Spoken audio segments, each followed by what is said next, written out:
you need to take roll, or do we move right into the I agenda? think we're all here. Okay, we're all here.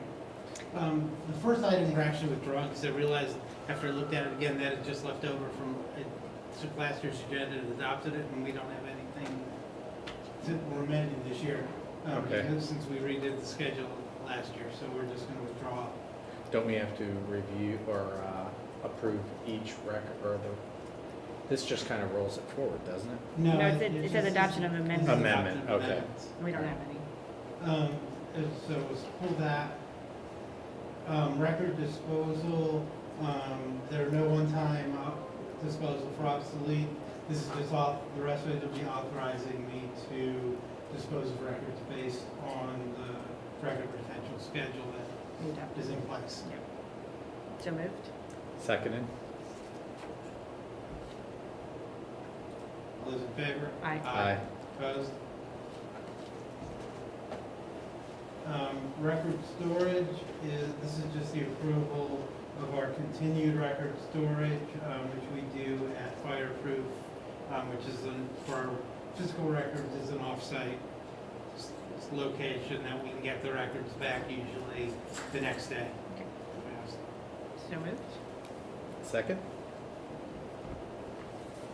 All those in favor? Aye. Aye. Opposed? Meeting adjourned. That's it. Short and sweet. If only they were all that way. The organizational meeting of the Granville Exempted Village School District Board of Education. Please stand for the Pledge of Allegiance.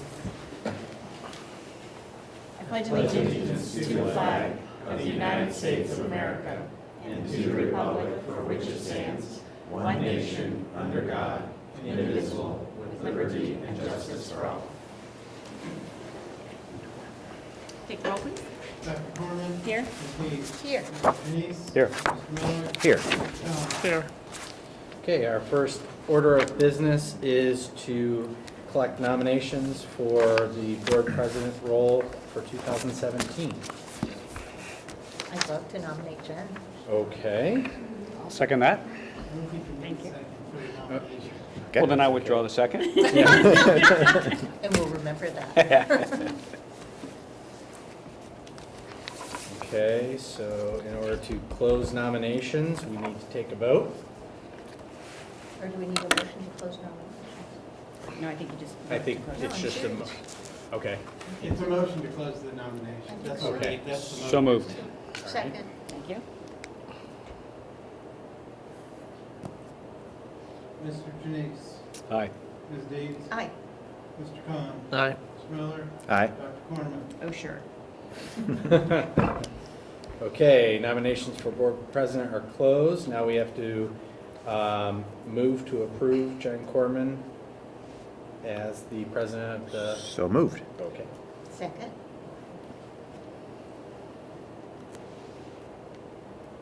Any discussion? Any Is discussion? We're off behind there that. any sort of a speech? Yeah. No, thank you. We want to keep this short, so take the roll, please. Mr. Miller? Aye. Ms. Dees? Aye. Mr. Janice? Aye. Mr. Khan? Aye. Dr. Corman? Aye. Thank you very much. Dr. Everybody? Corman, you are Thank now you. elected president of the Granville Board of Education for 2017. And I will turn over the rest of the proceedings to you. All right. Now we'd like to take nominations for board vice president for 2017. I nominate Mr. Janice. Second that? Or anybody Nope. could say any other. No, I don't second that. I don't second that. Nope. Any other nominations? Take a motion to close nominations. So moved. I'll second that. Take the roll, please. Ms. Dees? Aye. Mr. Miller? Aye. Mr. Khan? Aye. Mr. Janice? Aye. Dr. Corman? Aye. Okay, nominations for board vice president closed? Oh, yeah, go ahead. Nominations are closed. We will now take a motion to elect Mr. Janice as vice president of the board. So moved. Second? Any discussion? Speak? No? Okay. Thank you. Take the roll, please. Ms. Dees? Aye. Mr. Miller? Aye. Mr. Janice? Aye. Mr. Khan? Aye. Dr. Corman? Aye. Mr. Janice has won the election. Congratulations. Not the popular vote. And is now our vice president for Thank you. 2017. Okay. On to item number 6. Yes, this is approval of board policies and regulations that are currently in effect from 2016 to roll into 2017. So moved. Second.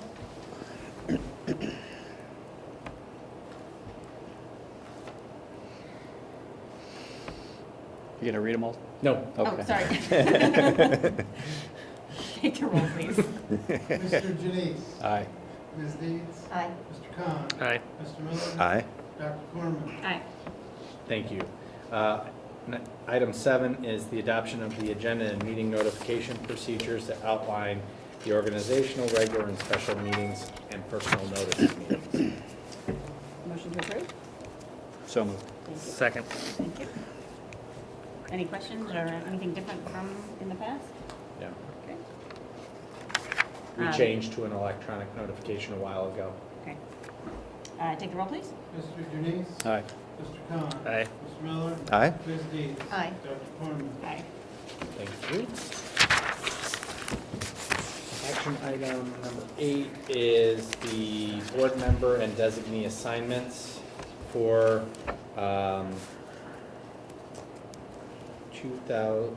2017 and the superintendent committee assignments. The only question that I have, well, after there's a motion and second, I'll talk. Can we motion to approve both 8 and 9? Yes, 8 and 9. So moved. Second. Thank you. Okay, and I believe that everything is accurate as stipulated or written out, so wanted to make sure about that. Just to highlight that Mr. Goss is in, I believe, his second term, or second year of his 3-year term with the GRD, and Mr. Minton, who is midterm for the Granville Community Foundation, is actually going to be resigning that position because he will be taking the president's position of that association or foundation, and so he cannot have an ex officio status as president.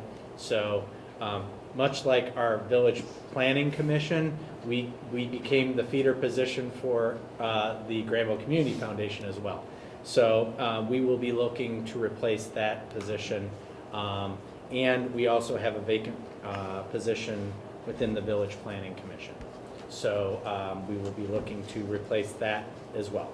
So a couple of openings that are yet to be determined. And the planning commission the resident has to live in the village. Yes. But the Granville Foundation, they do not. That's They correct. can be anywhere in the With, Granville. I believe it's within the school district boundaries. Okay, So, great. Any other questions or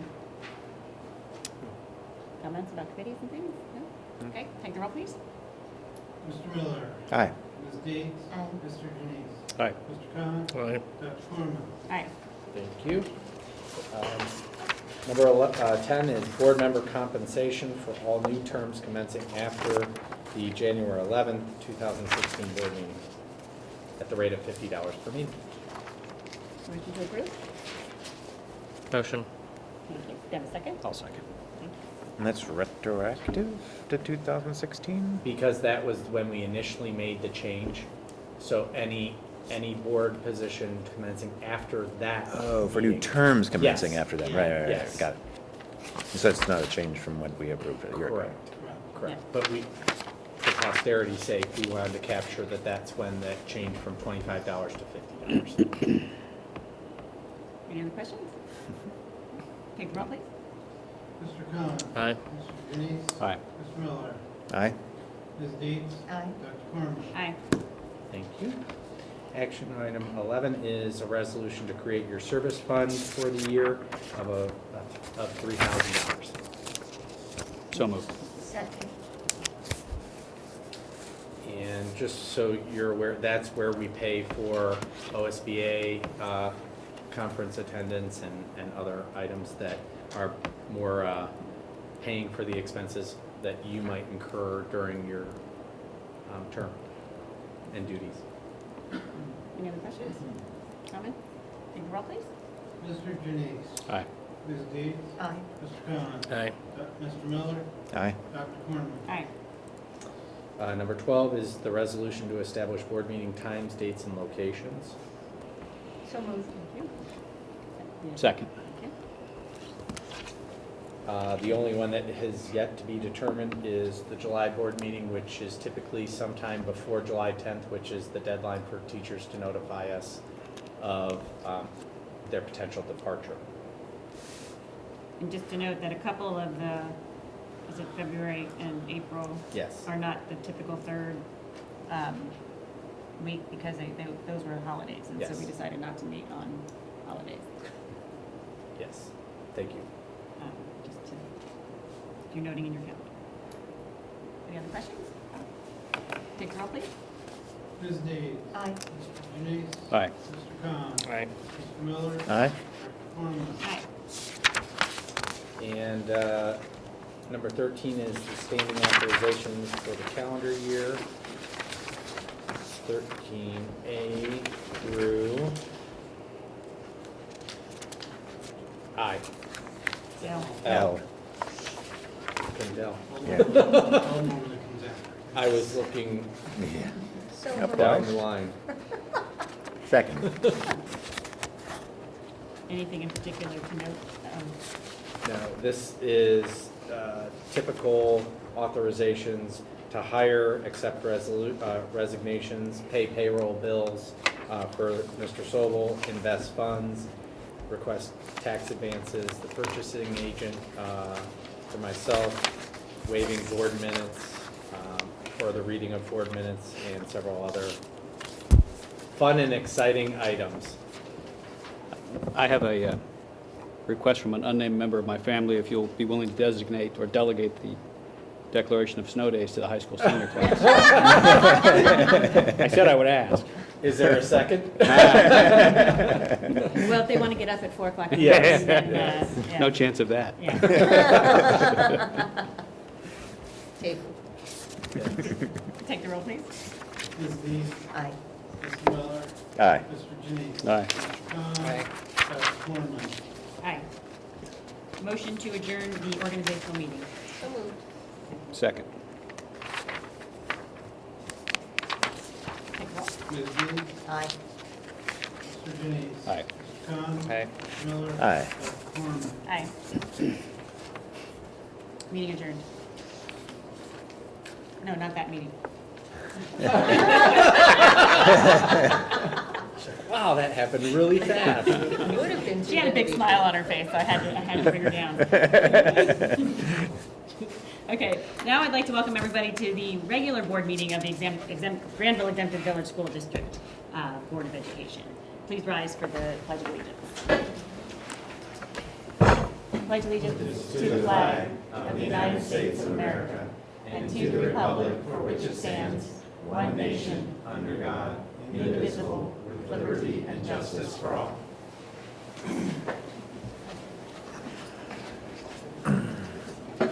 Take a roll, please. Dr. Cornman? Here. Ms. Deeds? Here. Mr. Janice? Here. Mr. Miller? Here. Mr. Khan? Here. Accommodations. Okay.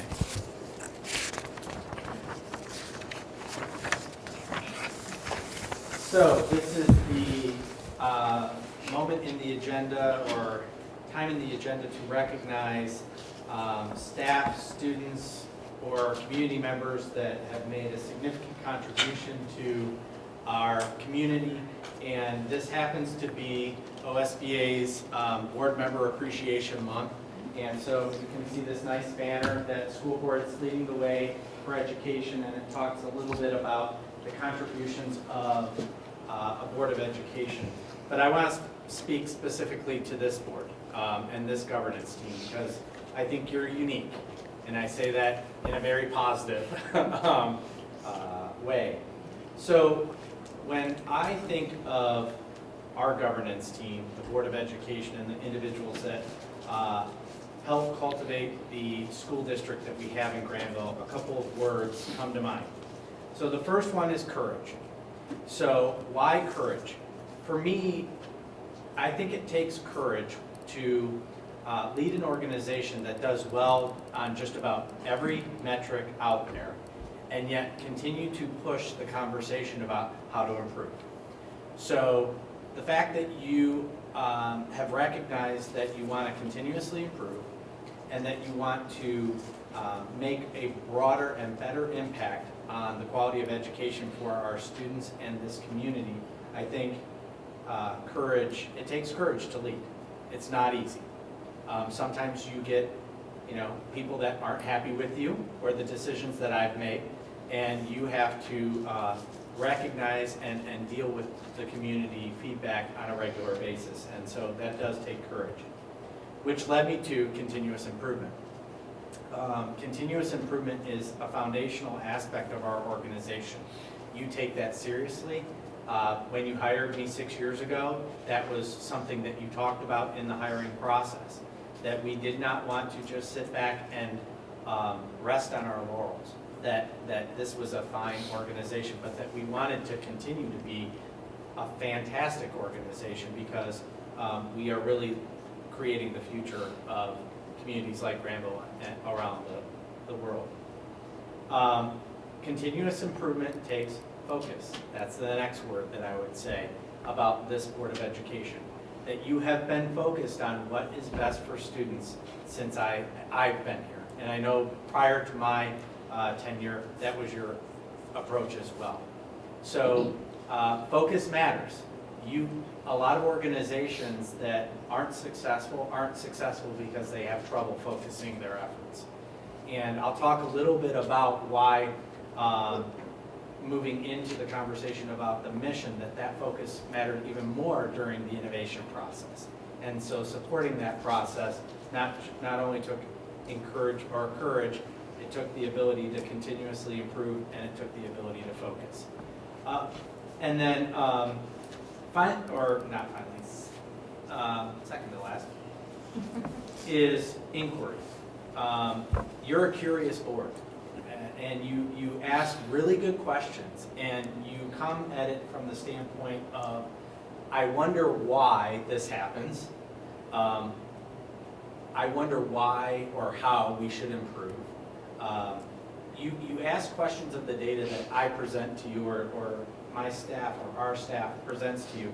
And I think that culture of inquiry drives the continuous improvement process. It impacts your ability to focus. And it is a hallmark of an excellent organization.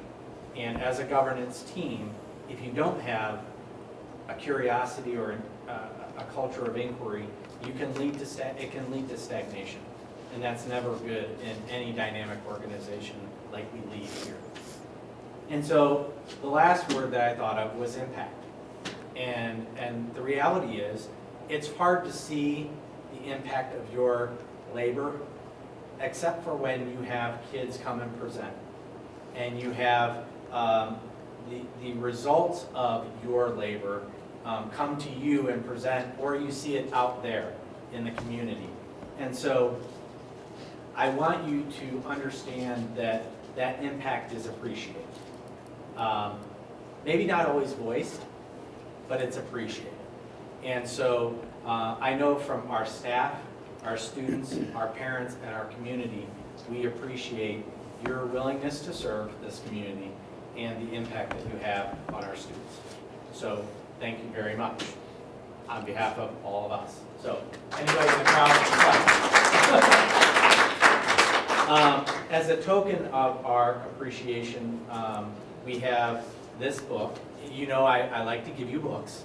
I've done that for multiple years, and I think that's it's the gift that keeps on giving. But this is something that the cabinet is reading, and it's called The Happiness Advantage, and it's by Sean Aker, and it talks about the 7 principles of positive psychology that fuel success and performance at work. So, am I giving you this book because I want you to be happy? No. You're already happy, and you know it. And I think that's a song. So, little play on words, you like that? But it really talks about how positive psychology is not a soft science. It's a hard science. And positivity really does lead to success in the workplace or in organizations.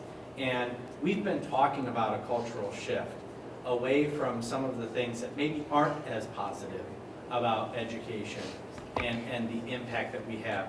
And so, positivity is a choice, and there is a hard science behind the soft science of positivity. So I wanted you to have this. We've been doing a lot of talking about it as an organization and how we can instill positivity, because honestly, we do have the best jobs in the world. Seeing kids learning at high levels and seeing their impact on the world is something that I think all of us can recognize as a positive. So I've written some quotes in the front. So Jen, this is yours. Andrew, there you go.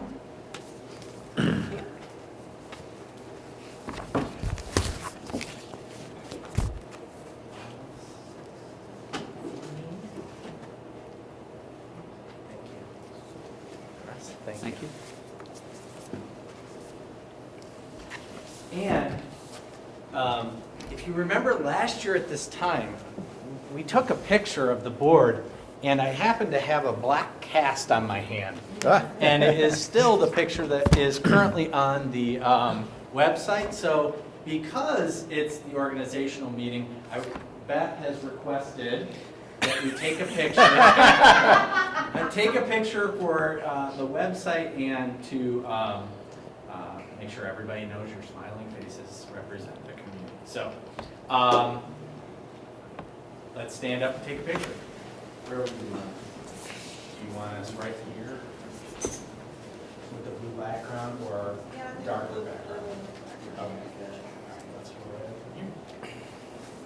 You hold your arm up so if I can see you don't have a cast. Yes, I exactly. suppose I can't get out of the picture. No, you're in Oh, it. that's You're sick. part of the governance team, sorry. Sounds So I can look great. right now. You're fine. Here, come over here.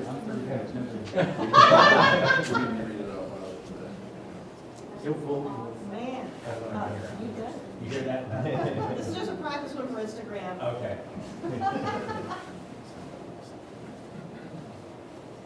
All right, you're lovely.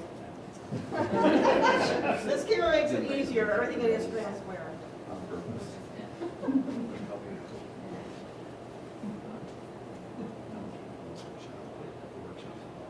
More.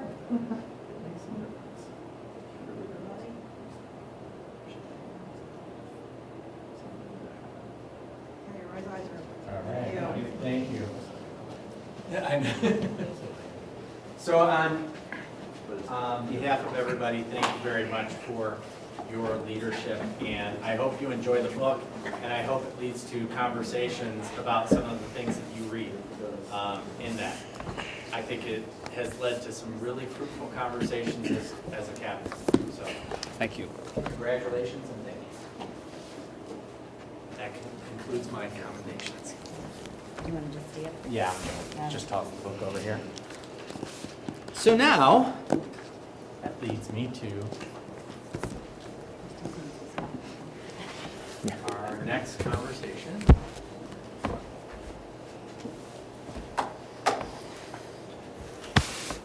About the missions.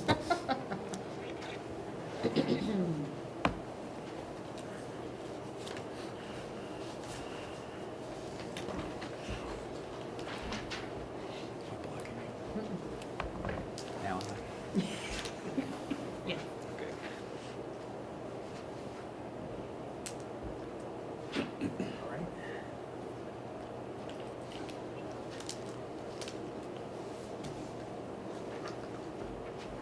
All right, so tonight I have the pleasure of introducing our conversation around a new mission statement. So what does a mission statement do for an organization? Well, a lot of the words that I just mentioned in your commendation really are relevant for a mission statement. But a mission statement is a statement that describes the essence of your organization and what you are all about. And a mission statement is critical. The current mission statement is on our wall, and we started a conversation at the beginning of this year about our mission statement. And so I traveled to all of the buildings, and one of the things that I think was a byproduct of those conversations about the mission statement was that our current mission statement maybe wasn't as well known across the different buildings and across our parents, students, and community members. So we started a process, and I've talked about it at several points in several other meetings, about developing a new mission statement. Something that is brandable, sticky, and will be remembered by just about anybody that encounters our organization.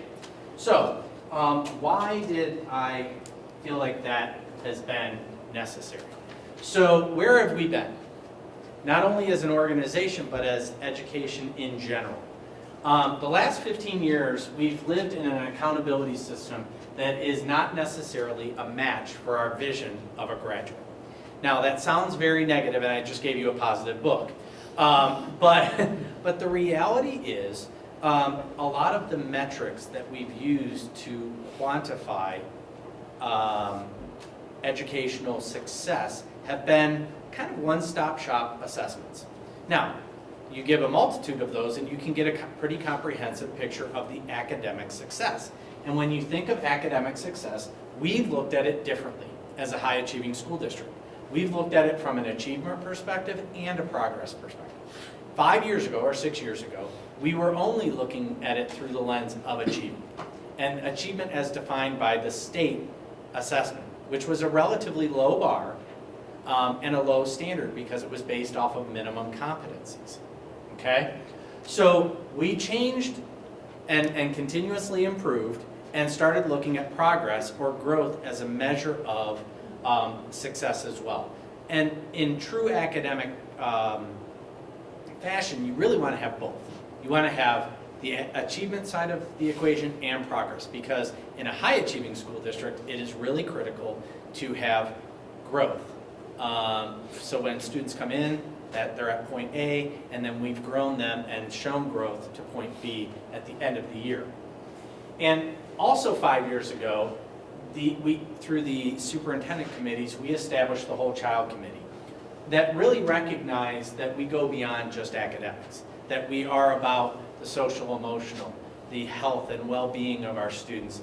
And there are other ways that we measure success, and we pay attention to that whole child. And I think that is an important conversation starter, because we started to hear, but what other measures or indicators of success do we have in our organization? And that really led to the board benchmarks that looked at other aspects of quality beyond just the academic achievement. 2 years ago, we started a conversation about, so what's next? How do we add value to our current student body's experience in Granville schools? Because we do very well in the achievement and progress realm. And again, that goes back to that notion of continuous improvement. And we went through a process. We, as a governance team, went through a process and solidified the instructional methodology of project-based learning into the fabric of this organization. This year, we have taken that and built upon that and started to build capacity of our staff to understand that instructional methodology for the future. Why is that important? Because if you look at most successful people, one, they're positive, and two, they have other success skills that we've talked about from a 21st century learning perspective. It's the ability to critically think, problem solve, communicate, which I'm not doing very well right now, and innovate. And those are equally, if not more important than the knowledge base that they can get in a classroom. And knowledge is now not a commodity like it was before. It's open sourced. And so how they use that information and apply it to real world context matters. And it matters more now than ever before. Because when we were in school, it was a different ballgame. There was not a global marketplace like there is now. And so they do need a different skill set in order to achieve. And so some of the things that we talk about perseverance, grit, determination, discipline, things that Don Haven knows about from his time in the military, not just because he's in the room. But those things can be taught through this project-based learning experience. So where have we been? We've been really building up to this moment where we can rebrand our organization a little bit. And so our current mission statement is to provide superior educational experiences for students in a personal learning environment.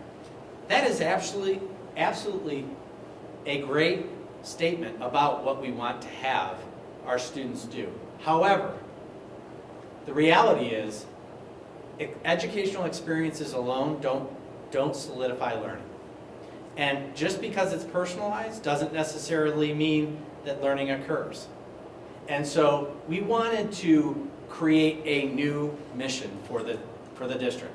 And I'm proposing to you, and I wish we had a drum roll or something, that our new mission be Granville students are learning for life. In the end, it is not about college application. It is not about performance on the ACT or SAT. It really is learning for life. And I think taking that knowledge that we give them in the classroom and using it in the real world and making a positive impact. And so that notion of learning for life has multiple meanings.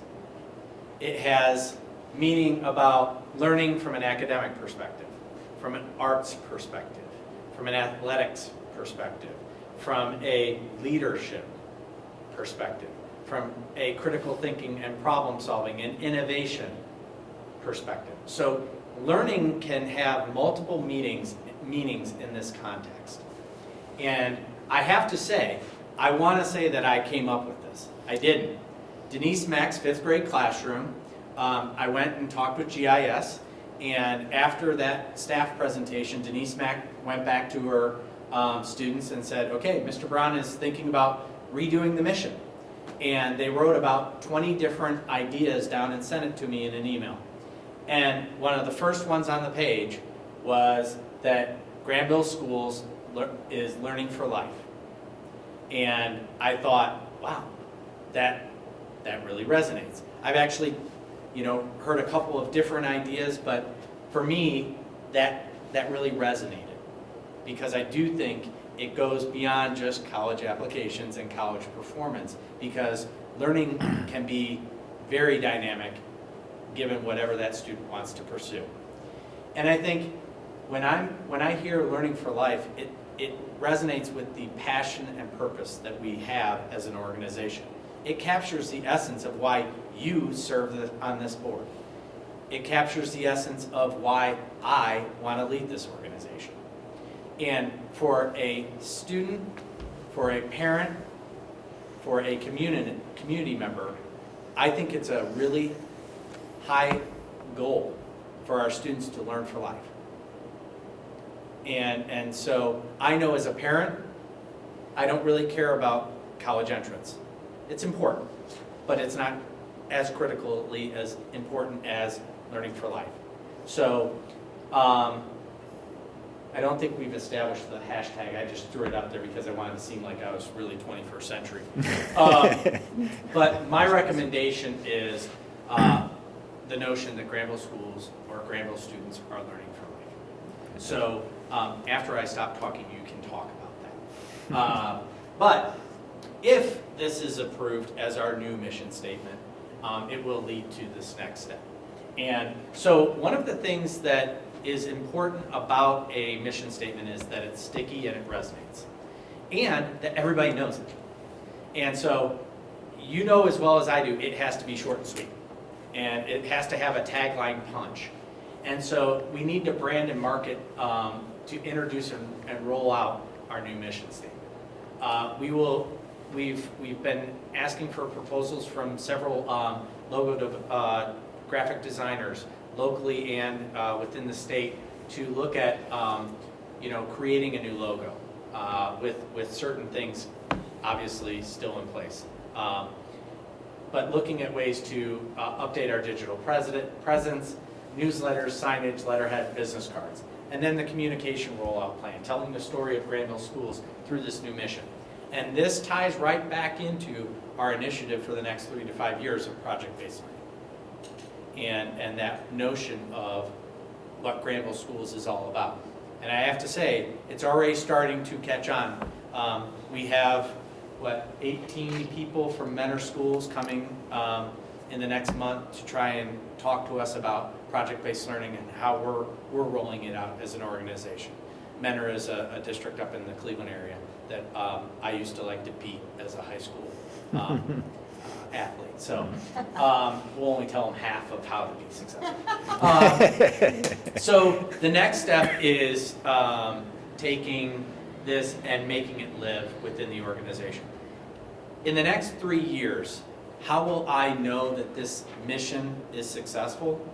Is that you as board members, that students across K-12, parents and community members can recite it and can tell us what our mission statement is. And so if it's used, it will be successful. And that is what I am hoping to achieve over the next 3 years. So with that, I will stop talking and allow for questions or comments. I really like it, and it occurs to me like there's definitely a dual meaning for it. I mean, a lifelong learner is learning for life, right? Mm-hmm. And I think that's a great message. And I think the whole concept of the alternate meaning of learning in order to apply it to life, Mm-hmm. right, is great. So I think just the play off of those two things would, I think, both resonate very strongly with me, right? Certainly learning in order to apply it for life, and the concept of project-based learning is a fantastic one that supports a lot of that work that we're trying to do to make our education relevant, right? And not learning for tests, learning for life, right? So there's a number of aspects of it that really resonate. Of course, like even as a board member, I must say I don't know our mission statement, right? And I've always had a little bit of a problem with that. And this is one that's definitely can be sticky, and I think we can definitely use to support not anything entirely different, but just more of what we've been intending to do. So I think it's fantastic. I know you spent a lot of time on this, and you involved a number of folks. Can you sort of just give a little bit of the history of the process? Yeah, so from a process perspective, I started back in August and started to engage, first I want to start with our staff and really engage them in the process and anybody who is interested. And the reality is, the staff, when they recognize, okay, this current mission, yes, it matters, but does it really represent what we're all about? I think there was a willingness to say, yes, it's time for change. And so all the staff meetings, I think, had a similar feel to them about the time and readiness for change of the mission. At the end of each one of those meetings, I said, I'd like you to send me your thoughts and your suggestions for. So we got over, I would say, 50 or 60 suggestions. I brought most of those back to the board in our December meeting and shared them with you and asked you to opine on several of the options. And based off of that, and the fact that Mrs. Mack's class kind of hit it on the nail on the head for me, then I floated it by cabinet, leadership, and now I'm bringing it back to you. I have not necessarily floated this from a community-wide perspective, but we did talk a little bit about it in the community meeting where we talked about why we were moving to a new mission. And so we talked about it. We didn't talk about this specifically, but why we were suggesting a new mission. Does that help? Yes, thanks. That's great. Cool. I also like it because I think it gives a clear message to students what we are expecting of them. So it's not just, our outward projection of what we're about, but I think it also, it solidifies for everybody in the organization, including students, that this is what our mission is. and that, everything else is sort of, the cherry on top, but that, but that this is what we want them to walk away with. Having a daughter who has recently graduated, one of the hardest things for me to share with her as a parent is, although GPA is important and AP tests are important, the reality is grades aren't as important as the learning process. And sometimes learning involves failure. Actually, solid learning has to have a failure component to it. And so learning for life doesn't mean all A's. And I think that for me as a parent, the notion that, this is not about just getting all A's or getting a GPA or getting, a high score on an ACT or the state assessments, but really that there's a bigger picture here is something that I know I had to challenge my own child to do, because she would calculate her GPA over and over and over again. And even when I said, I don't really care, I value learning more. So I think it sends a message to our students around that concept. I struggle with it a little bit, just because I think it's a great tagline, and I think in this Twitter world we live in, it's short and sweet and catches on.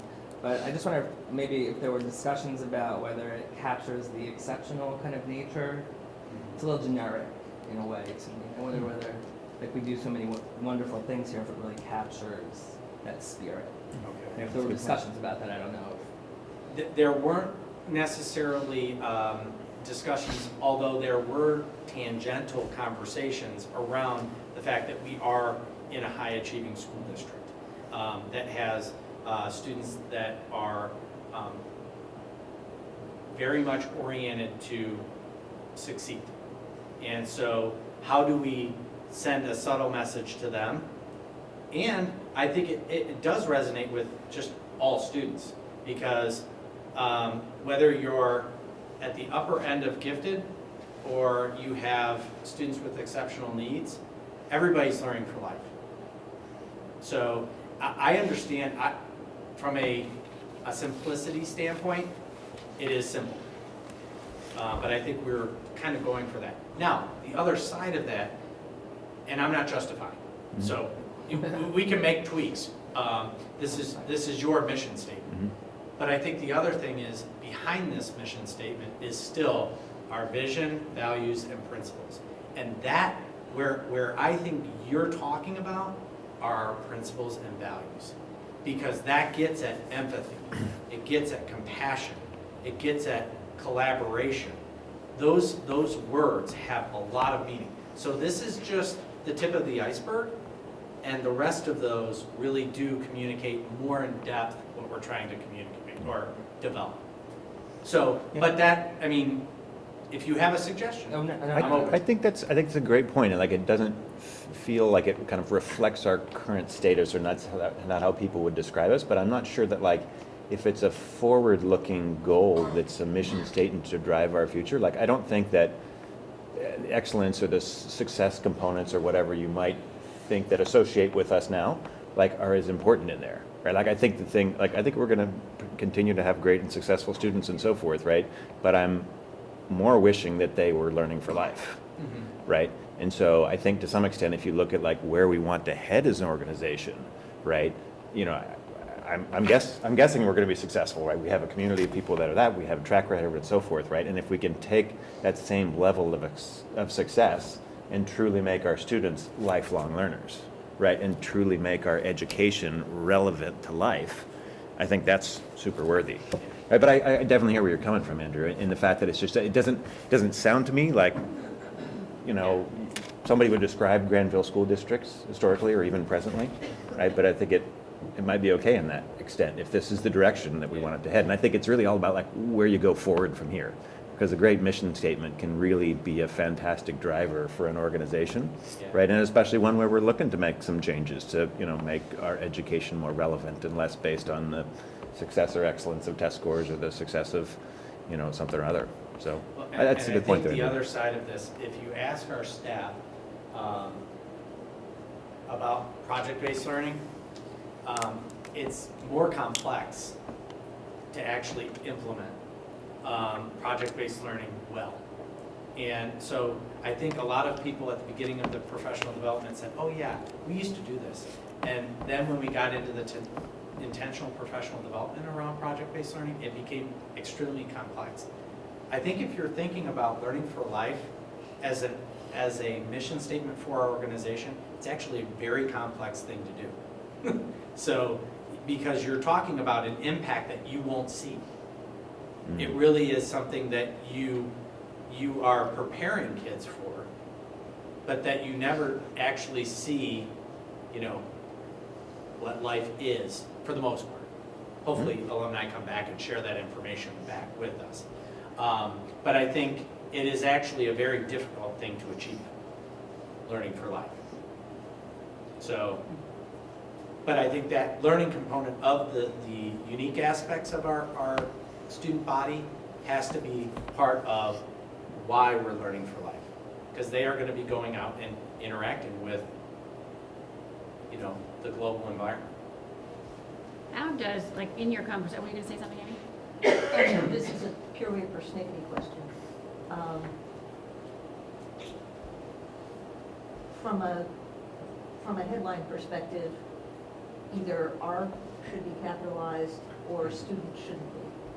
Okay. And the for in the hashtag probably shouldn't be. Well, I'm sure that Beth, sitting back here, is going to make it absolutely align with any style guide out there. So I will leave that to her, but point taken. Sort of going back to Andrew's point about whether or not it expresses enough of what we are. Encompasses. And just in your conversations with, because you've had some conversations with marketing, this is not my area. Yeah. What do they say about like such a short statement? And like, is it supposed to be relative, you know, like how does it relate to then your vision and your, you know what I mean? So like, because there's like you said, that's the tip of the iceberg, and then the vision supports that. So I don't know, I mean, how does that all that work together? We've had a couple of conversations with some branding experts, and they said, your approach at creating a tagline is actually more beneficial for the way the industry trend is going, because you want something that is short and sweet that people will remember, and then it drives them to the mission or the vision, values, and principles that are articulated deeper. Because they want to know more. Because they want to know. It just intrigues them to want to know more. Right. So I think they did talk about, you know, the mission statement almost being a tagline, as you stated. So I guess I guess, how would I capture it, Beth, that we're aligned with industry standards or trends? If that answers your question. Yeah, I just, again, Yeah. because it is there in the vision and, Yeah. and our principles and things like that, but, you know, if people don't go there. Yeah. But the idea is for this to lead them to want to know more. Well, and I think that if somebody says, well, what does learning for life mean? That is a conversation starter. Right, right. So, Learning for Life is not yet chosen as a Twitter handle or a hashtag thing, Yes, so we might we be are able to aware jump of in that. on that. yes, we are aware of that. So, and the people that I floated this by, when I kind of gave them the spiel that I just gave you, they really resonated with it. They liked the story. So, and they liked the fact that we're taking the approach of learning for life. And one of them happened to be a mom of a person that's graduating this year. And she said, you know, her child has gotten into the school that she wanted to. It's a school abroad, and she's very excited. And the Global Scholars process really gave her that desire to study abroad and reach for a school that wasn't the traditional Ohio school. And she really credits that program as being the catalyst for her desire to go outside of the United States. So that to me is why we do what we do. So if you'd like me to, you know, consider how to week, I will, or we can, in the action agenda, move forward and whatever the will of the board is, provide direction for me. Okay? Any other questions? Hearing none. I'll turn this off. I am excited. Moving forward.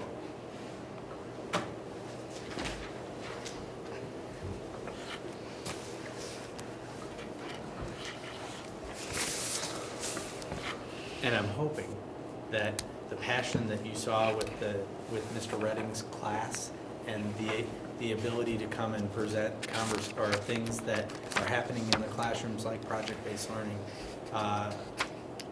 only solidify this mission statement for you. So, Mike. Just very quickly, it's not really a staff report. The Newark Family Community Authority met before our meeting tonight to do its joint organizational meeting for 2017.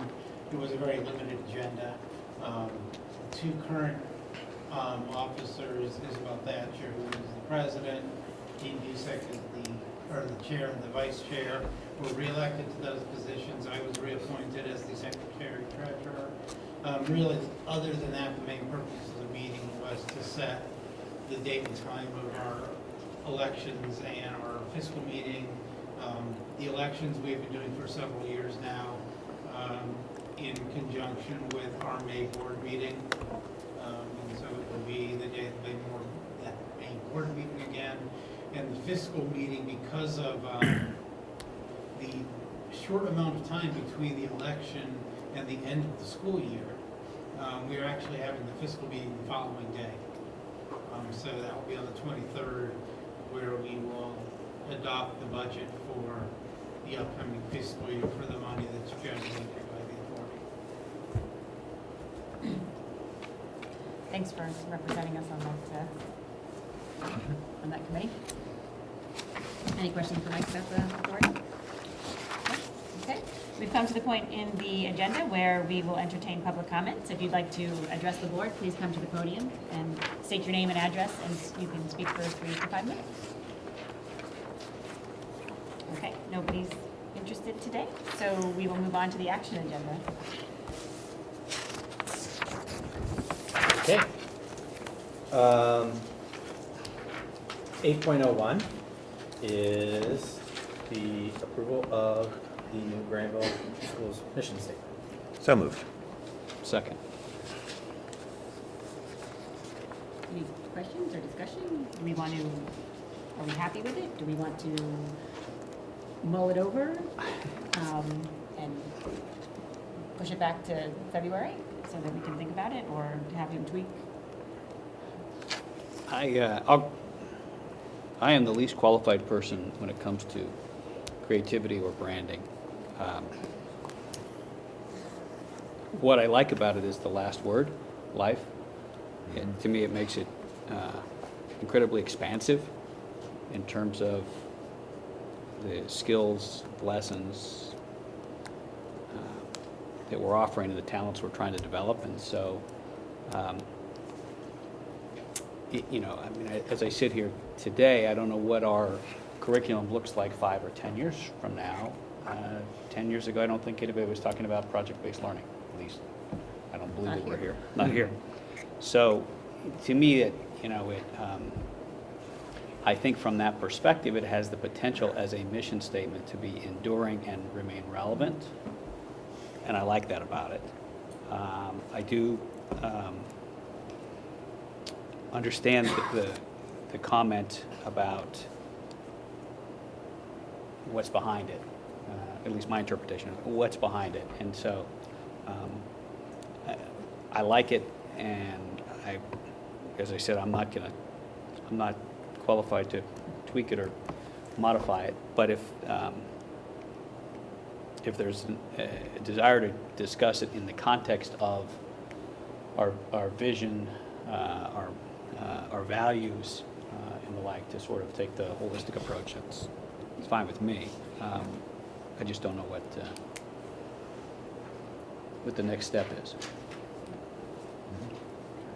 I work for an organization of one, so I sit in Russ's shoes. I don't know that this is not my area of expertise at all. So I'm, going from you and your conversations with, with marketing. Yeah, so, I mean, Yeah.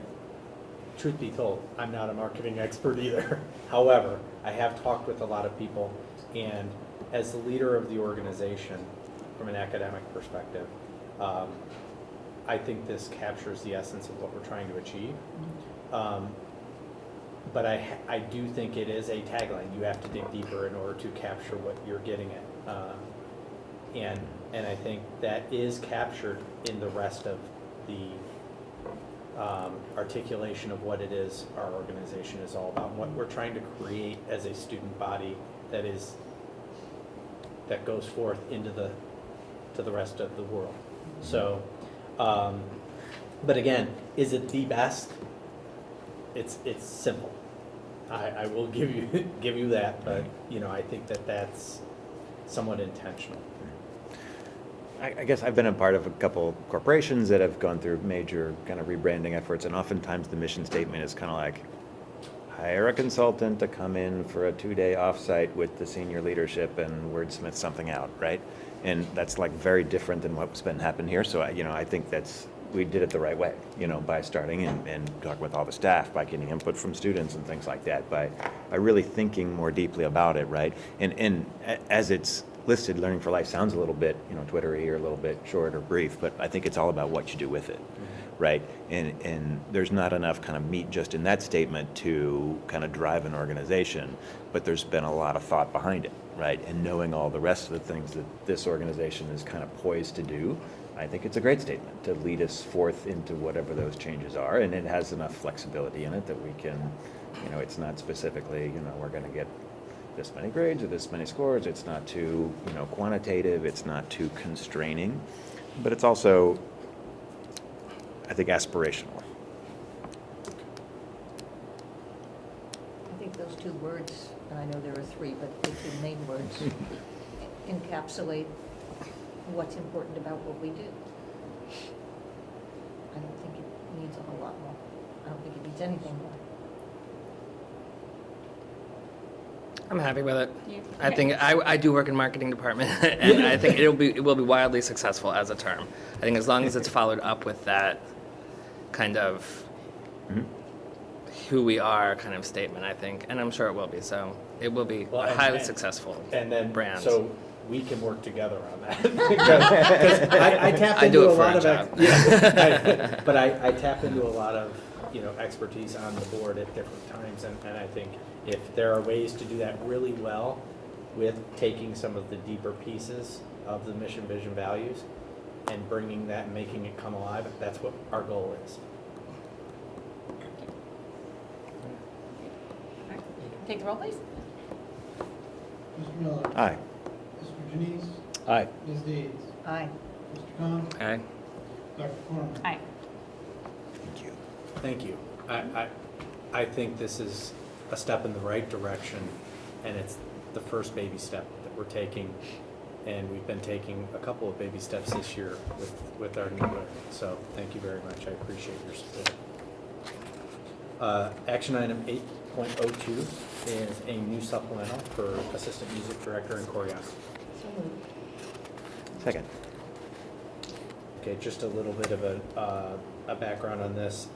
Stephanie Stanton, who used to be on a consulting contract, is now an employee, so we took that consulting contract and created a supplemental. So she's still filling this role.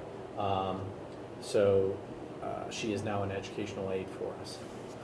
And so this gives her the ability to do what she's always done. Yeah, it's a legal issue, is we cannot have a salary employee also be a contract employee. We can only have one or the other, so I think everyone in this is standing to Yes. continue to be able to serve in this role, so this is a revenue neutral. It's grade 7. Basically, Yeah. it's Seven. basically at a level in salary in line with the contract that she's always had to do. Great. And so in the consent agenda, you will see her recommendation as well. Any other questions? Take the roll, please. Ms. Dean? Aye. Mr. Miller? Aye. Mr. Khan? Aye. Mr. Janice? Aye. Dr. Corman? Aye. Thank you. 8.03 is a resolution to withdraw from the memorandum of understanding with CTEC. So moved. Second, thank you. Okay, just as a little bit of background, with the passage of House Bill 59 back in 2013, we had to create an MOU with CTEC to create who is going to be our appointee to that board, because it's a board that is representative of all the county schools that they serve.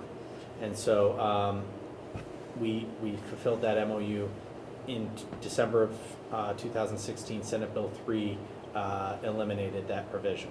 So we no longer need to have this MOU in place. So Dr. Mulaney recommended that we rescind our MOU that is in place.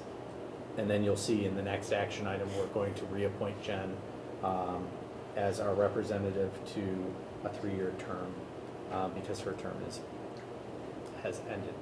Okay, so resolution. Any more questions? No. Another state requirement. Yes, Um, jump through hoops, jump through hoops. Take the roll, please.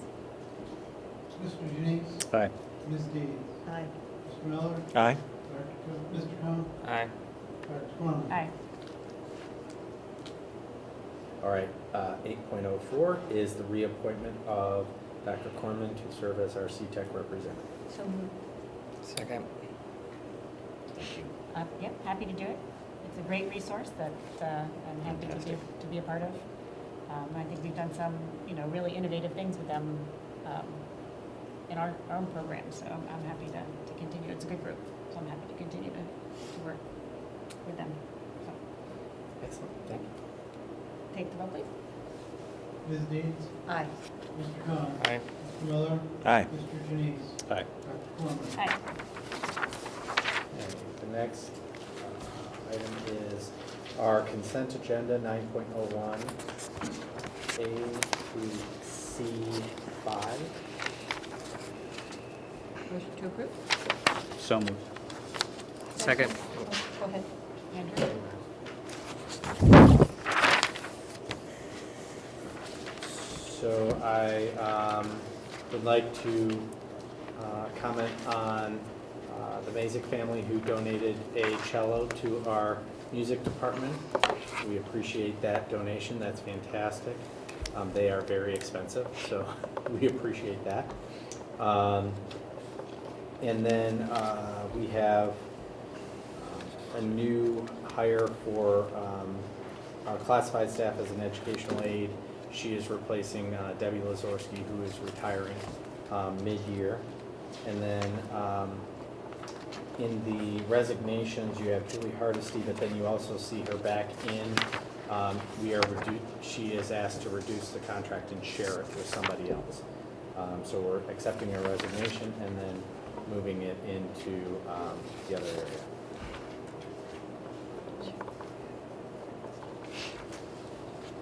How many?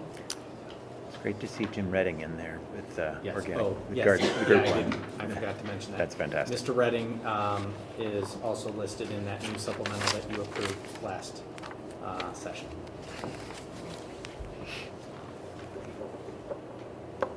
Any questions or? One, and it relates to the to C1 leave of absence.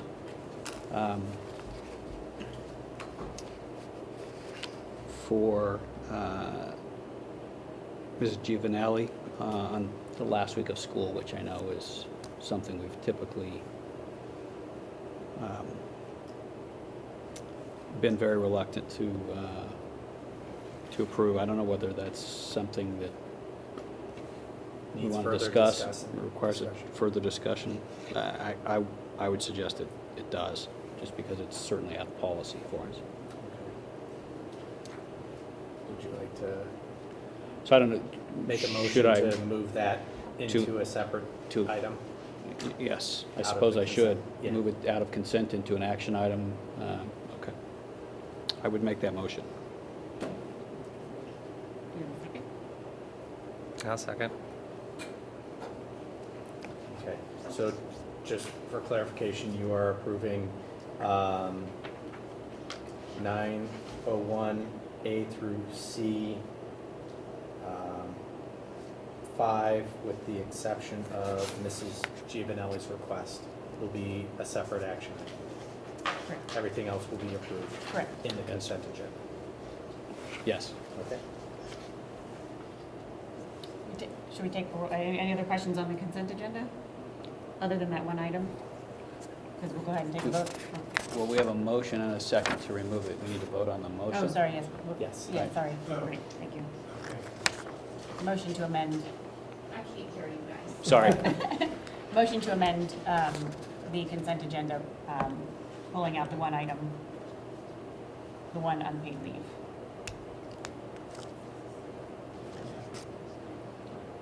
So, We have Russ moved and then Andrew seconded. Right. Right, and so now we can take the We're vote. voting on the The- removal of this one item Correct. from the consent agenda to the action agenda. Correct. Mr. Jennings, aye. Mr. Khan, Aye. Ms. Gates, Aye. Dr. Corman, Aye. Mr. Miller. Aye. Okay. So now we have a motion for the rest of the consent agenda still Still standing. standing. Yeah. So if there's no other questions about the consent agenda, we'll go ahead and vote on that and then move to the other item. So go ahead and take the roll, please.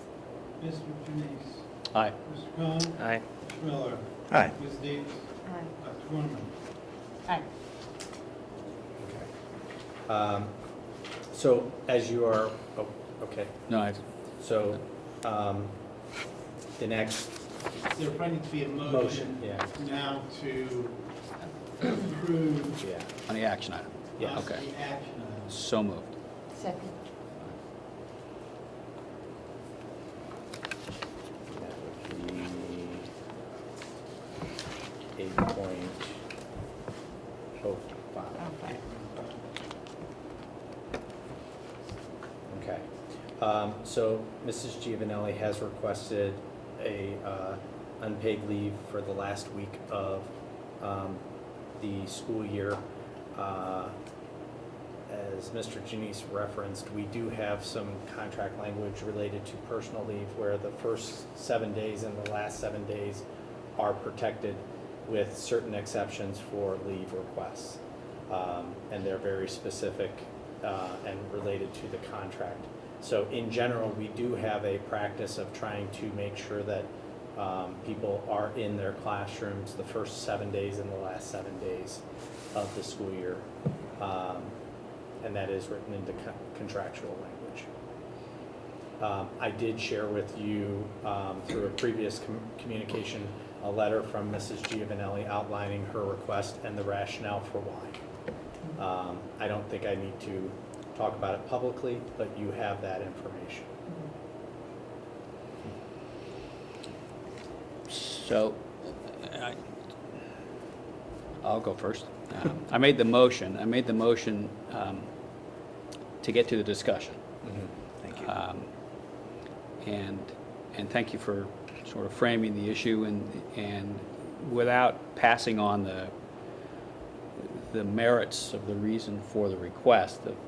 The fact is that we intentionally have a very narrow set of circumstances under which we'll allow for leaves during those protected periods because it's the policy of the board, has been the policy of the board and the district for a long period of time, that those are probably more important is not the right set of words, but extremely important, and we very much want our staff to be present during that period of time. And the circumstances behind this request don't fit within any of the contractual exceptions that we've discussed, negotiated, agreed upon, and have been board policy for a long period of time. And so, among the concerns that I have are that if we approve this request, it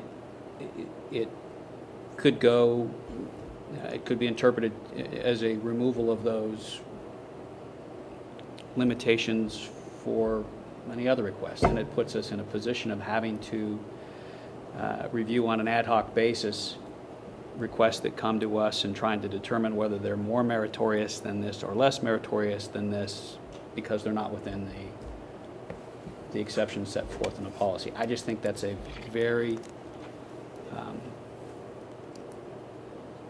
potentially challenging set of circumstances to put the administration in, to put the board in, and for that reason alone, I'm reluctant to approve this leave. And just for reference, you've referenced the exceptions. The exceptions that we're talking about are attendance at a wedding, attendance at a graduation ceremony, transportation of immediate family to and from college, and military service. Those are the exceptions outlined in the contract related to personal leave, not necessarily the unpaid leave. I guess I'm inclined to support the request from a staff member, right? And I always kind of first come back to, well, I mean, we want to have teachers in the classroom for the students for sure, right? But I feel that, you know, in the last week of school, there's probably an effective way that Mrs. Giovanelli can work with someone to ensure that whatever academic content needs to be delivered and whatever projects need to be wrapped up within that time frame are managed. So I don't have a great concern along those lines. So it brings me to kind of the management decision or management perspective of what you do with your employees and your coworkers.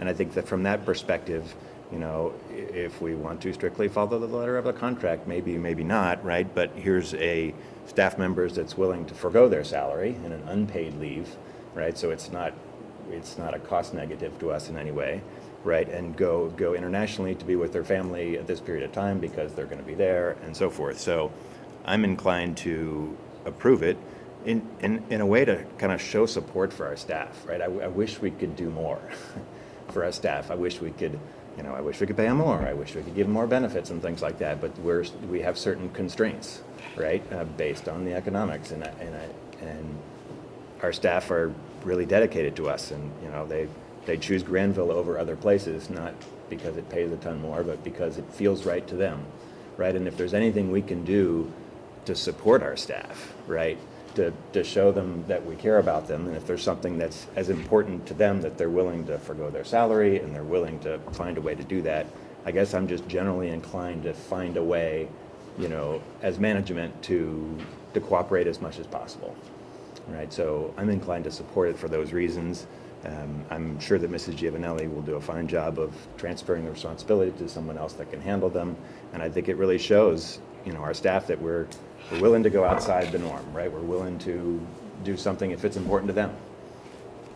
I don't disagree with you that would be, you know, we would like to be able to do that.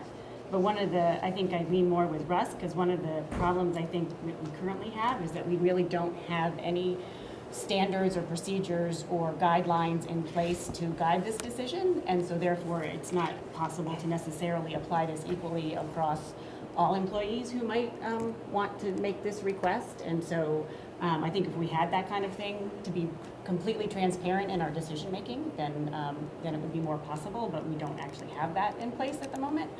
And so then I think we fall into what Russ was talking about in, you know, is one leave more meritorious than another? And if, you know, everybody wanted to leave that week, then we'd really be, you know, in trouble. So You don't want me driving a bus or teaching kindergarten. I'm going to tell you that right now. And again, you know, for those reasons, I agree with what, you know, Russ has said in terms of, you know, I would love to be able to, you know, have all the flexibility in the world and to be able to grant these things. And but I think, you know, we have that policy. I know the policy guides mostly is to guide paid leave. I think in the spirit of it, though, we you know, because we had paid leave, it really is also unpaid leave sort of falls in the spirit of that same thing, that we really want our teachers, regardless of whether we're paying them or not, to be in. I mean, we are paying them, but you know, we want them to be in the classroom that last week. And I think there's a reason it's in the contract And so I'm more inclined to also not approve. And I think I want to also make sure that, I mean, I think this, in my 5 years, this is the first time we've ever really discussed any unpaid leave. So I think we've been, as a board, have been generous in approving unpaid leaves. But I appreciate the dialogue and bringing it up as a separate item because it does conflict with a provision of the current contract as well. So, Only for paid leave, though. no, well, yes, in the contract, yes. But I think in general, the board has been supportive of unpaid leaves. So is there a precedent we've set there? Not necessarily. I mean, Well, in I part think- because, again, those have not been in conflict with any, the spirit of right. the collective bargaining agreement that we have. It's actually been working in Right. conjunction with the collective bargaining agreement. Yeah. So, but I would think that like finding a way to like bend it to help even more, right? Even though we're not forced to based on the collective bargaining agreement, but if we can find a way to, offer more than that, right? Because we care, and here's a teacher that's willing to forego their salary to have an international experience with their family, right? At a time that we don't think is going to be, I don't know, my kids have all gone through a class in intermediate school, and I don't think it's going to be a significant disruption of their academic experience, right? And I think I wouldn't be surprised if she brings back something even better out of this, right? And that international experience and exposure comes back to the classroom, and we have a staff member that's all that much more dedicated and excited about working here, and we have a message to the rest of the staff that says, hey, this wasn't in the contract, we didn't have to do this, it kind of spoke against it, but from a management perspective, we want to do stuff to support you, right?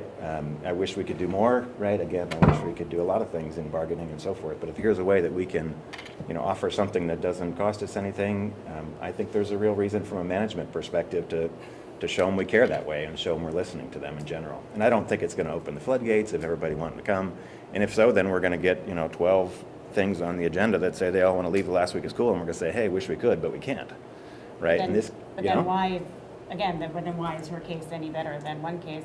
And again, I think I would, if this is something that we Mm-hmm. want to do and we want to consider, then I think we need to put some procedures in place to be able to consider that. So that, that's what the contract is, so that everybody has the same understanding of what the expectations are and what they can ask for and what they can't ask for. And, it would be nice to be flexible, but, that the Right. contract is in place to protect both employees Right. and management interests. But if you write a contract, it's going to be something different next time, right? So let's say if we had an employee that wanted to go and be in the Olympics, right? Well, that's not in our contract. It's the last week of school. Sorry, they can't be in the Olympics that week, even though they're a superstar athlete, right? That doesn't make sense. If I have a staff member that wants to be in the Olympics, or if we have one staff member every year that wants to skip the last week of school unpaid and travel internationally, right, to be with their family at a time when their family's there, maybe that's not such a bad thing. Well, then again, I think we need to put that into place so that it's, again, there needs to be some guidelines. Otherwise, you look like it's just, you're making an ad hoc decision, based on not a lot of criteria that everybody understands. I guess we kind of are making an ad hoc decision because it's outside the scope of what we've seen before, right?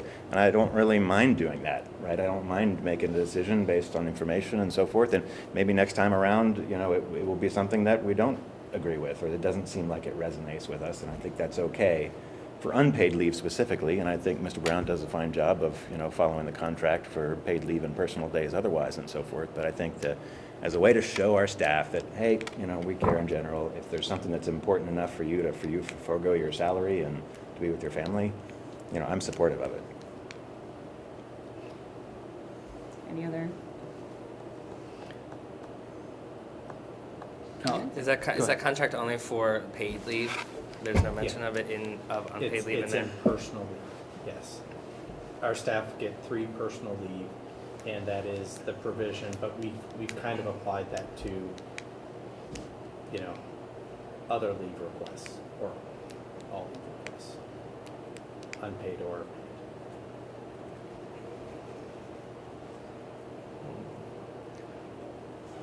I'll go back to, Thomas's comments, I think, are persuasive, and I would I think we've been good management partners. I think we are good management partners with respect to staff, and I think we do as much as we believe we can to facilitate staff development and support folks.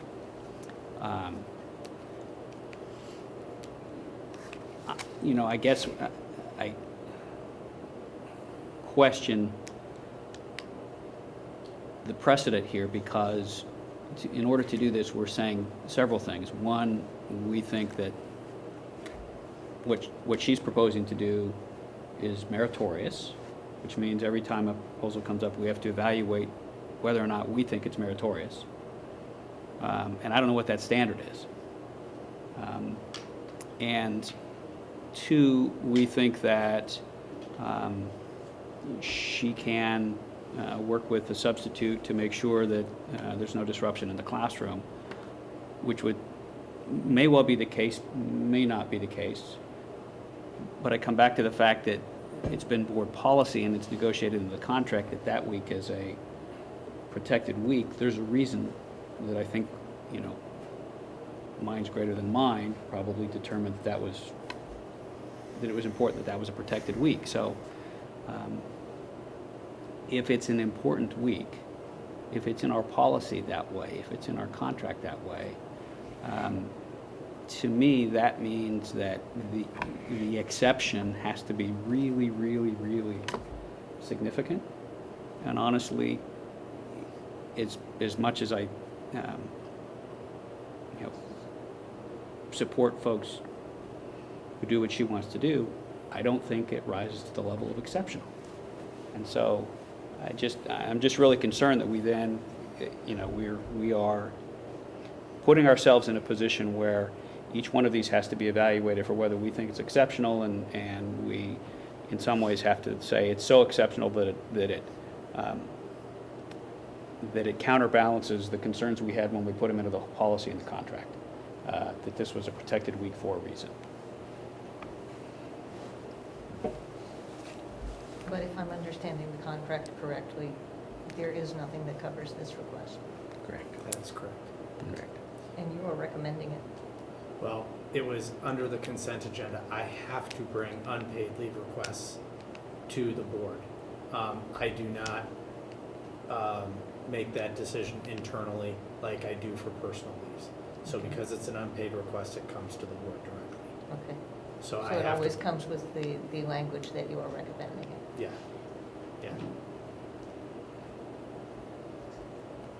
It does. But I'm putting it in front of the board, I I think. understand. Yeah. I understand. Any other questions or comments? No? Okay, take the roll, please. So this is to approve leave, unpaid leave for Janae Regina Vanelli from May 22nd to the 26th of this year. Mr. Dees? No. Mrs. Dees? Aye. Mr. Miller? Aye. Mr. Khan? Let's go no. I'm sorry? No. Dr. Corman? No. Thank you. Okay. I think that takes us to the end of the consent agenda and to finances. First item I have is the December financial report. So moved. Thank you. As always, before I will be brief. It is nothing very exciting in the report. Revenues and expenditures continue pretty much on track with where we are expecting them to be this fiscal year. Overall, the forecast has gotten a little bit worse, which we talked about last month in the report, because of some additional spending for student services that we have to budget for the next couple of years.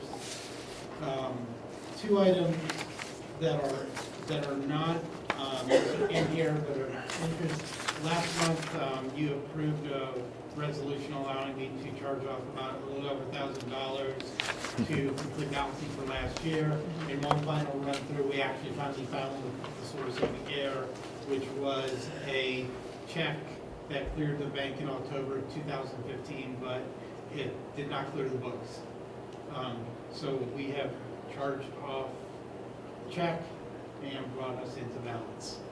So I do not need to use the authority that you granted me.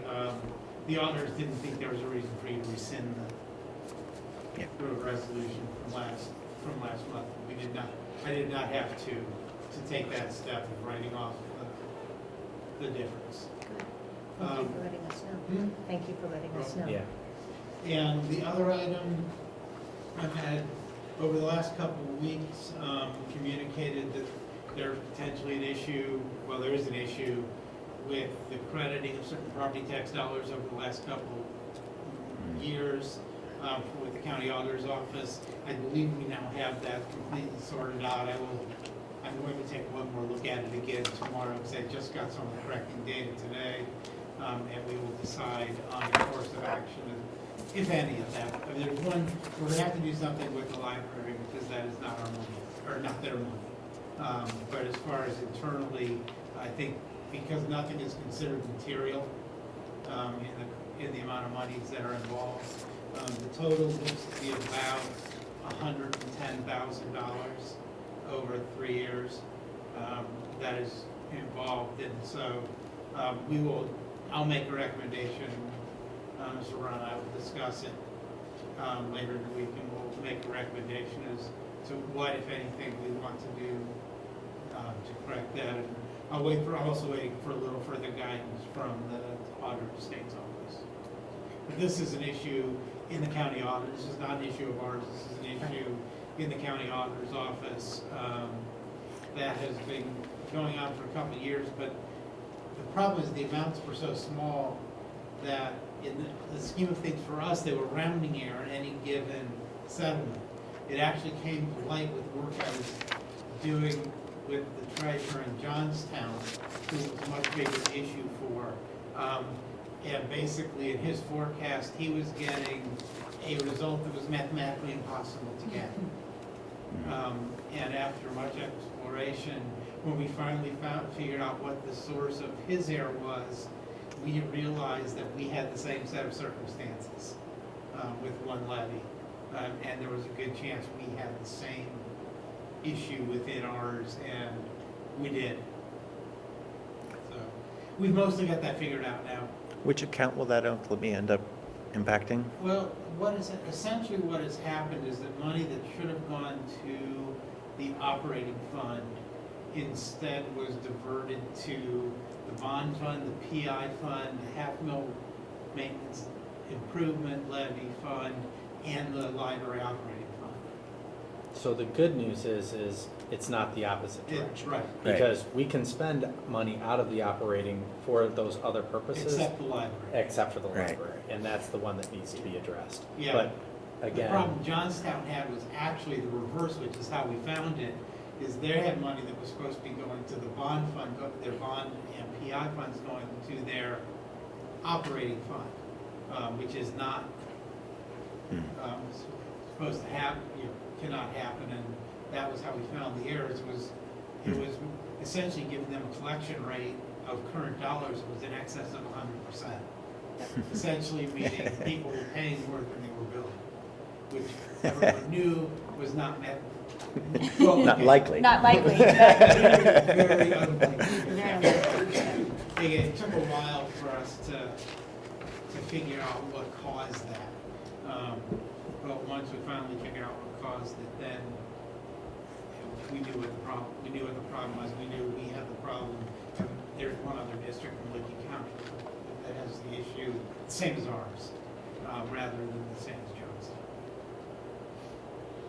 So that's how basically that's just all of the money, with the exception of the chunk that's at the library, all of the money's still in our funds. We have all the money we're supposed to get, it's just not quite all in the right place, and we just need to decide whether to move it to the right place or whether it's inconsequential enough to just leave it How big is the library piece? That's the only one that's external necessarily. It looks to be between $11,000 and $12,000 right now. I want to take one more pass over. I literally finished doing these calculations between the Newark year-end Community Authority meeting Oh. and the records meeting. Yeah. So I obviously have not had a chance to go back through them again, although I've been spending a lot of time over the last 2 days, well, today and late last week, trying to get the numbers reconciled.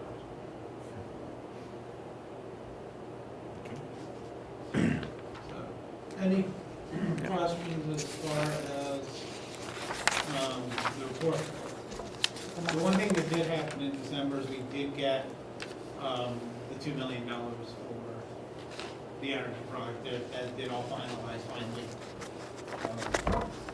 around the middle of the month. What's the timing of implementation of that? So we'll see the cost savings and so forth? They're working on it now. Great. Oh, Yeah, well, not right. Happy? During this window, literal line. yes. Night shift. Any other questions about the financial report, December? No? Take the roll, please. Mr. Janice? Aye. Ms. Deeds? Aye. Mr. Miller? Aye. Mr. Collins? Aye. Dr. Carmen? Aye. 10.02 is the annual resolution accepting the amounts and rates for 2016. So moved. Second. Thank you. This is a resolution that we pass every year in January or February, just approving that the rates, the property tax rates and the values and amounts that we've been sent from the county auditor are correct. And our software program recalculates them also, and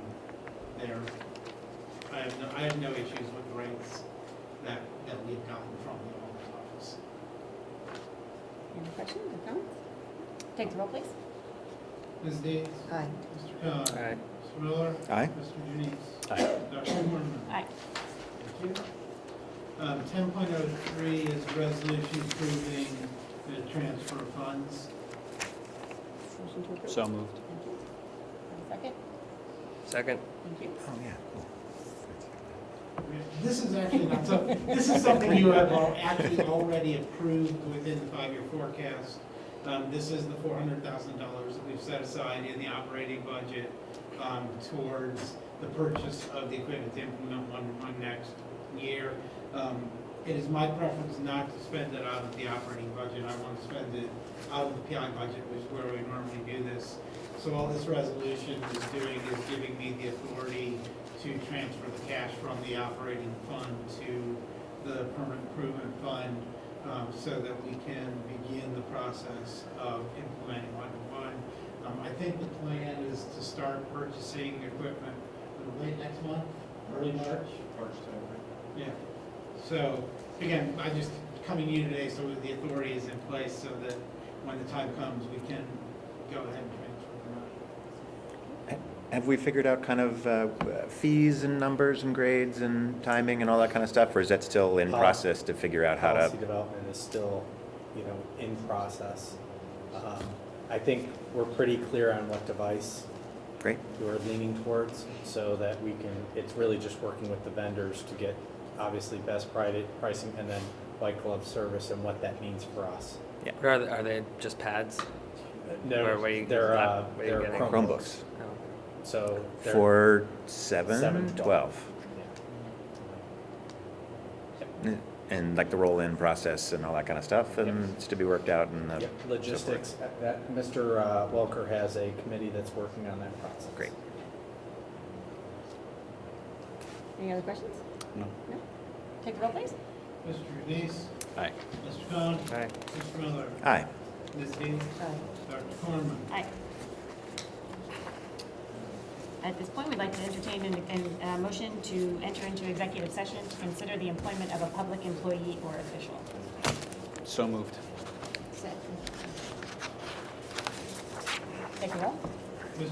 Denise? Aye. Ms. Dees? Aye. John? Aye. Mr. Miller? Aye. Dr. Corman? Aye. And there will be no action following the executive session, so